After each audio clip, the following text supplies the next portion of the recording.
Welcome to number 16. Is this the definition of downsizing? Look at that. I've just bought that one. That's a brand new one from Screwfix. That one's not. I've had that about 20 odd years. I've remembered, I think my brother bought a new factory and that was in the factory, fairly new. And it was just too big for their needs. So I bought it and it was great in there. But I thought, well, that was, I don't know how this happens. That was 120 quid. I thought, that's not out of the way. I'll get one of them. So I bought that. And I thought, well, that one doesn't owe me anything. I didn't pay a lot for it. And I've had it for 20 odd years and I've restored a few cars. Put it on Facebook. 250 quid for that. I could have got more, but I just wanted to get it out of the way. So if I tried to make money, I couldn't. But I'm doing it by accident now. I've had second thoughts about these blowdown valves. I had a look. I said I was going to get a couple of new ones. I had a look, and on Reeves they're about 26 quid, 25 quid each, and there's 10% off if I'm quick. But Blackgates to do them about half of that. But Blackgates I'd have to post some, which is 3.5 quid. Reeves I could go and fetch them, or I could get them posted. But the thing is, I thought, well, the postage is 3.5 quid, and I could get anything. I could get quite a bit of stuff for that. So I was looking to see if I wanted anything else. And there's not a lot more that I need. So I had another thought. I thought, Mr. Factotum, Kev, the lad with his own YouTube channel, and I think he's a proper engineer. I think he must have been using a lathe since he was about 3. And he would just make one of these. So I went on his channel to have a look. And he made one, and the drawings for his, I forget what it was now, the model. But it showed these blowdown valves without a ball in, but with like a plunger in. So I thought, well, hang on a minute then. Yeah, I could make one. And then I thought to myself, well, actually, why don't I just make that bit with a plunger on it to see if it will seat in there on the old seat and seal up. So that's what I'm going to do. And I might even have to use this because I don't think I've got a die that size. That's 26 tooth. I haven't got one of them. So what I might even do is turn that cup off. Come here. I might even turn that cup off the end and then solder another little bit on the end there to make the plunger, because I can. So we'll see how that goes. There, not tidy, but a little bit more tidy. I actually painted the floor. Tell you what, what's wrong with the focus? I think it's the white that's chucking the focus out, the white floor. It's damn noisy, really noisy, little bugger. But it's got the XF fittings on it. So I bought these from Temu. That's a full set. There's 12 pieces in there. And I only wanted that piece. I already had that. And I wanted this to convert it so that I can use that hose. But that's not the end of it, because I've taken my distributor away. I'm waiting for Temu to deliver another distributor and an oiler and a hose with the XF fittings on. So I'll go from there up to the distributor, and then I can use one of them to do. Anyway, I'll show you that when it comes. Won't be long. Here we are again then. The blowdown valves. I've removed the bodywork, look. I only had the side plates on. The blowdown valves I have given up with. I tried to do what I said I was going to do and it didn't work. Doesn't matter what I did, it still wouldn't seal. So I am just going to buy some new ones. But what I'm going to do is I'm going to delay that. I'm just going to take a risk that they're going to be fine. Because I want to get a shopping list together before I just go and buy them because of the postage costs and everything. And I might even, if we have a visit, we go to the Lake District a lot. If I go up there, I can nip round and pick this stuff up. So anyway, in the meantime, here's a clue. I'm going to put the insulation on and these bodywork, so I can then put the manifold on and do the plumbing round here. So I've got all the bits. These are the bits that came with it. I've got to fit it properly. This is just chucked on there for, I'm just doing it roughly for now. And I've got the bits, look. I've got this strap, and I've got this piece here. Whoops. I've got this piece here, which will go there, I'm assuming. It looks a bit too wide, actually. I don't know. Hold on. No, it should be fine. So yeah. So what I'm going to do now is go back to Keith Appleton's videos, because I remembered on his he wrapped this up in insulation, and I've never done it before. It didn't look too difficult. I've got the insulation. I don't want to wobble the camera, but it's just there from Reeves. I got that ages ago. So I'm going to go and brush up and then come back and start wrapping it up. Oh, I've done this, by the way. I don't know if I said before I've done this.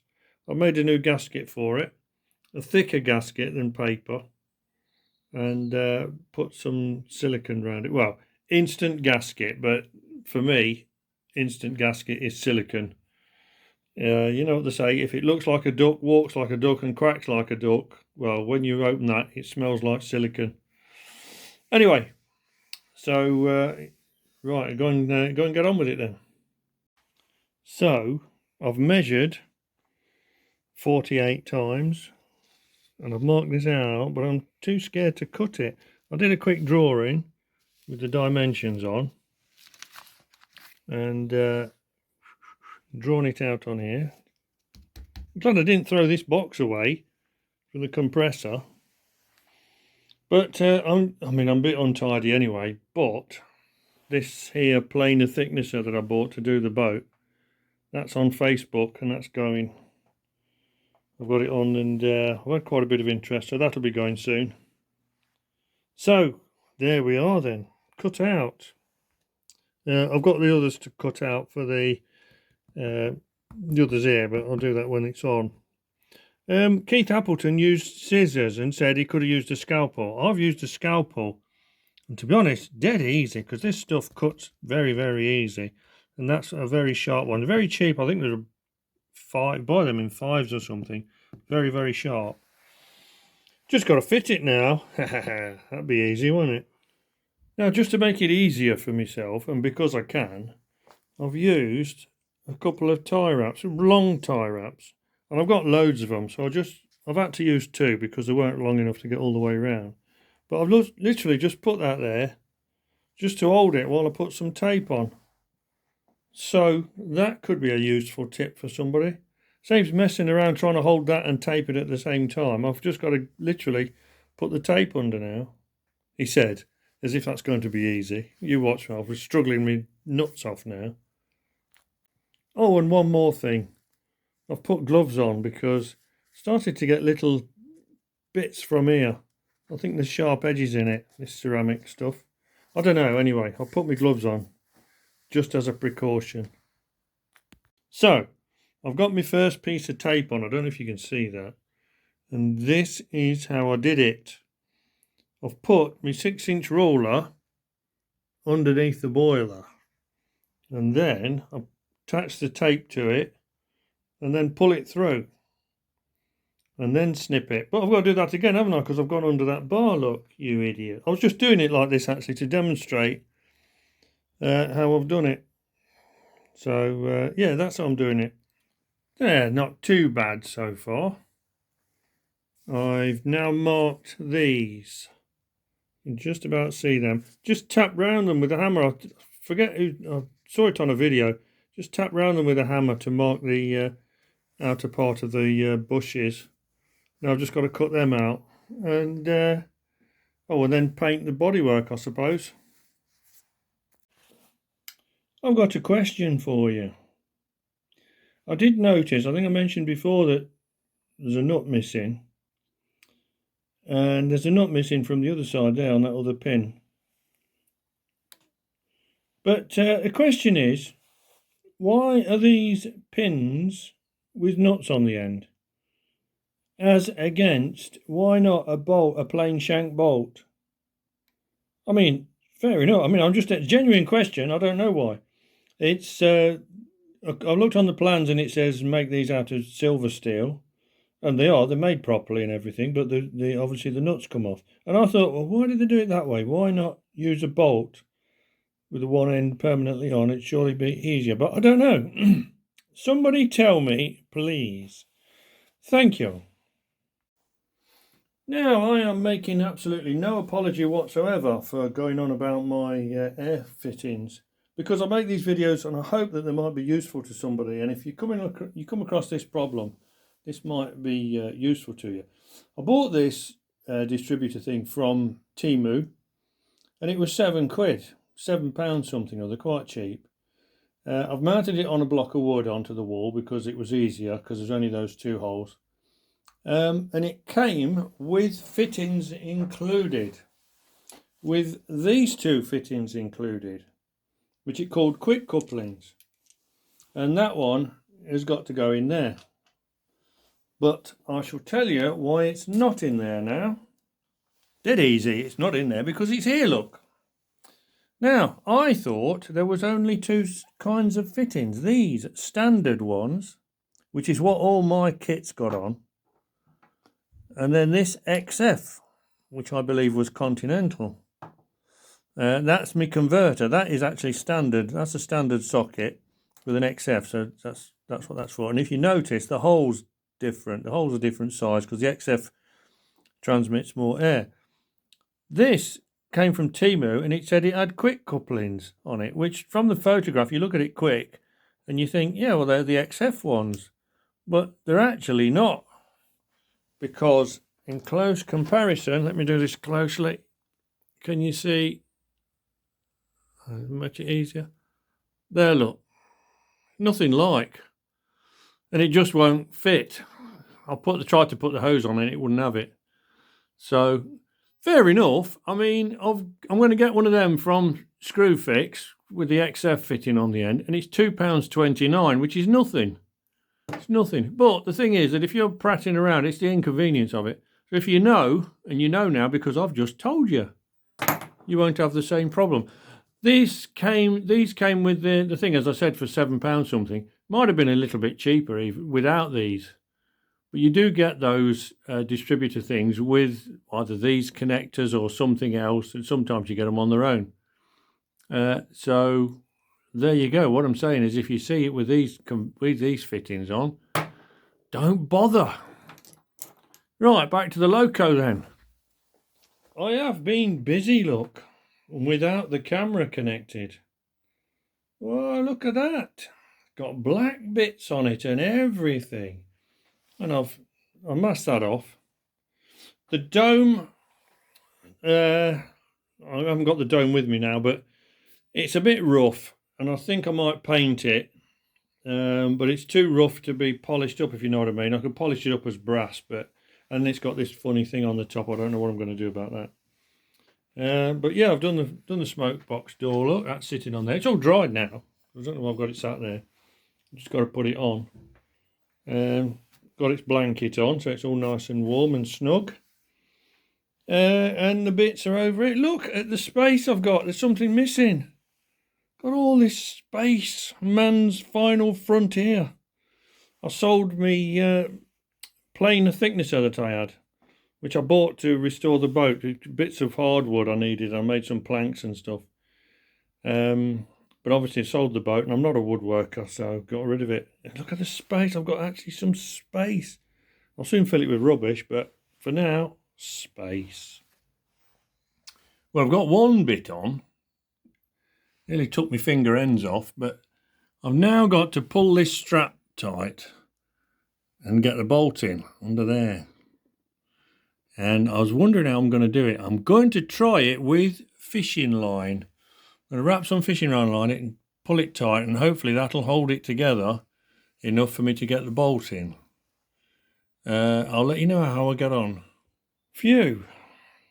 We're getting there, but very slowly. This one, I've got it on now. I've got the bolt on there and everything. But you can see what I'm having to do. I put this round here actually to get it started, and then to nip it up I actually had to cut these off and put some 2 new ones on to go round the thing itself to close it right up. And then I struggled, but how I did it was, once I got the bolt in, I used a combination of these. Where are we? These. Them. And I had the nut in the end there, and I managed to get it on. Fiddled it. I'm also using this setup, parallel pliers, with one of those spanners. Those laser cut spanners from, where's it from? Model Engineers Laser. I got them ages ago, and using that as well. So I'm just doing this one now. I'm going to put some more of them on there to tighten that up, tighten that one up. This was a bit of a struggle, but that's on. So, God blimey, what a struggle. It hurts. Well, look at this little collection then. I've been to Blackgates Engineering, and I have 1 blowdown valve, 2 blowdown valves, some 6BA steel nuts for them ones that got missing, and 2 lots of shim washers, 1/2 inch, 3/8, so that I can tighten these things up onto the boiler. Now I also got a whistle valve, and I got a 1/4 by 40 fitting because I thought it would go in there. Didn't realise it was going to be like that, more complete. So I've got to get that into there. Now it could come out a bit.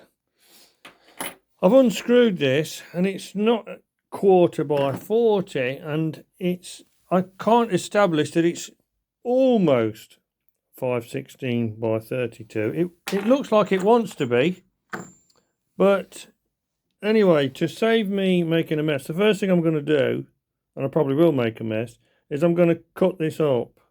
I'm going to turn this down, and then I'm going to cut 1/4 by 40 into the end there to make this an adapter, because that does fit in there.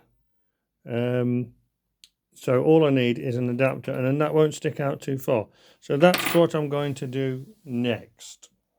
Another slight digression. I've digressed with my compressor. I got back on track with my stuff from Blackgates. What about this lab coat? Look at me lab coat. Smart, isn't it? 11 quid off eBay. I'll put a link below. I find them useful. I never used to wear one when I was doing cars and stuff. I always used to have overalls. But these are just so much easier. Just chuck them on over the top and you don't get mucky. What was I going to say? Blackgates Engineering. Back to Blackgates. If ever you want to go there, junction 40 of the M1, you go off at junction 40 and they're only about 5 minutes off the motorway. And the roads are decent because they're on an industrial estate. It's an industrial unit. Plenty of parking. Parking with a G. Parking without a G is a food up there, so be careful what you ask for. Anyway, plenty of parking. And you go into the door and there's a little counter there. And it's all got some stuff out, but you have to ask for it.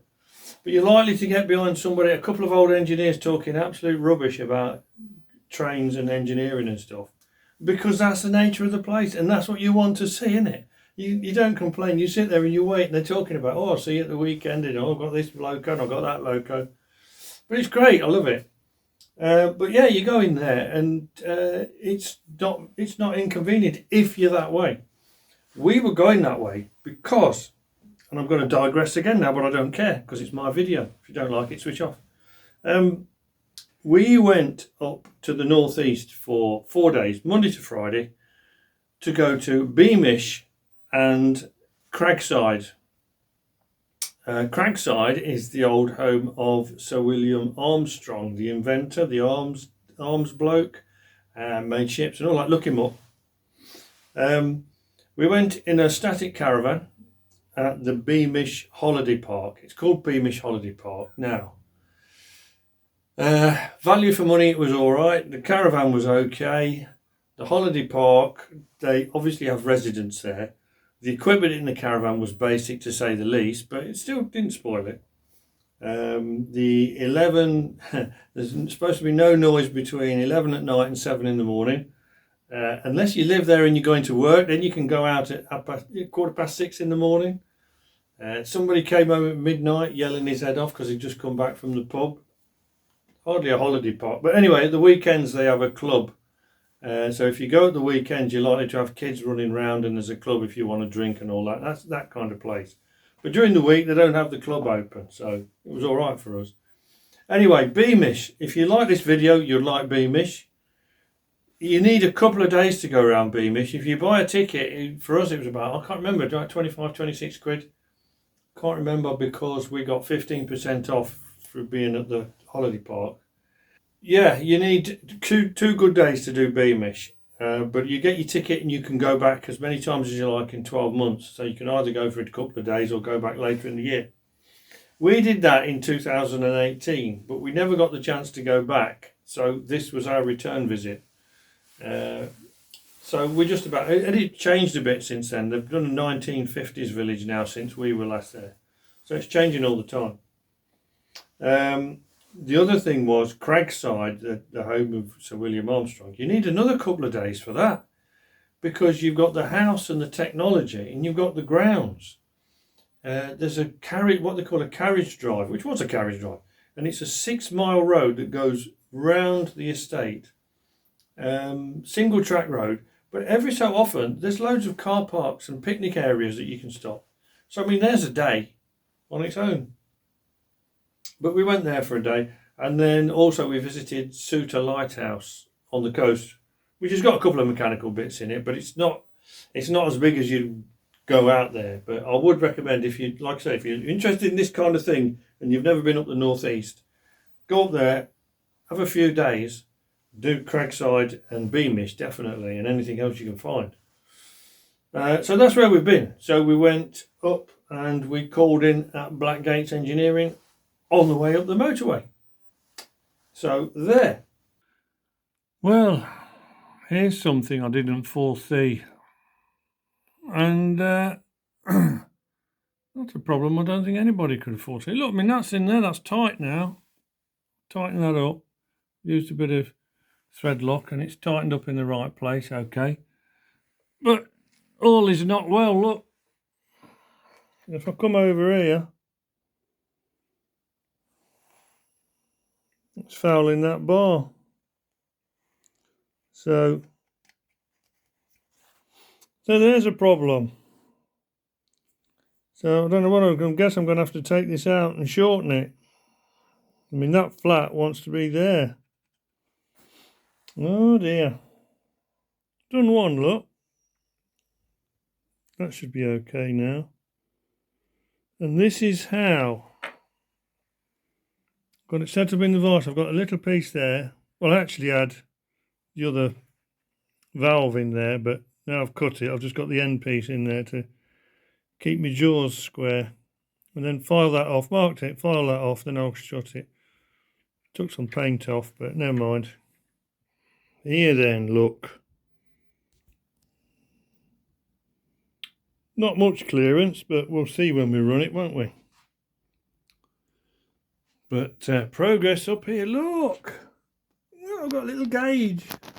Beginning to look like an engine now. So I've done that.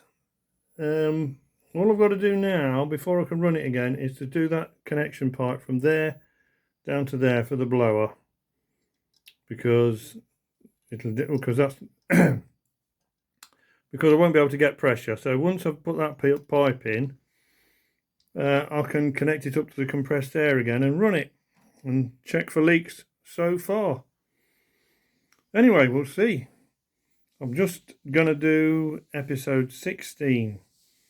So will this be done for 16 or will you have to wait till 17? Can you stand the excitement? Probably not.